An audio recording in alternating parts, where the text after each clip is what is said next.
In this video, I'll show you how to replace the battery in your Volkswagen EOS key fob. One quick note, there are two key fobs that look almost exactly the same that are not actually the same. As you can see, I have this one here with the flipping key, but the indicator light is down here in the middle. There's one that looks just like this, but the indicator light is up here in the top right. That is a different key fob and the process is different. So if you have that key fob, go check down in the description. There will be a link for you right there to take you to the appropriate video for that other key fob. So if you have this one, indicator light right there, you're good to go. Just follow along with this video. All you will need is a regular flathead screwdriver and one CR2032 battery. And if you don't have one of these lying around, make sure you go check out that first link in the description. That will take you over to Amazon, where you can find these batteries for a great price. Very easy to open this thing up. Just flip out the internal key, look over here in the key, the space where the key just came from, and you can see there is that slot right in the middle there. Take your flathead, insert it in there, and just give it a turn.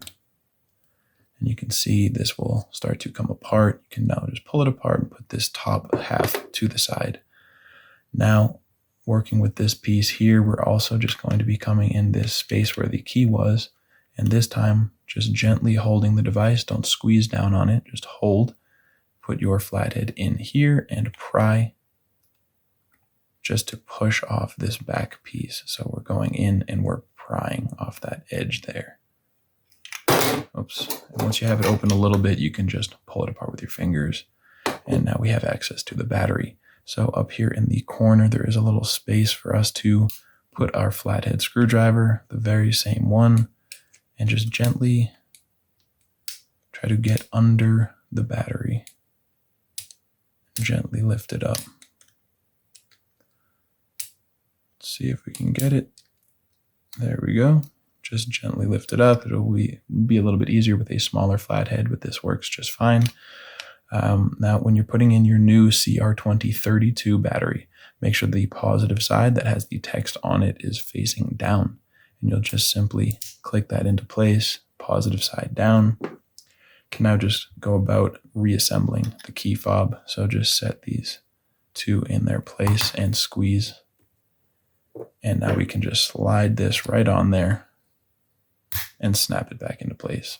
And if you want to make sure you did everything correctly and verify that your battery has juice, you can just make sure that indicator light is coming on, and that means you are good to go. If you liked this video, feel free to give us a like or let me know down in the comment section.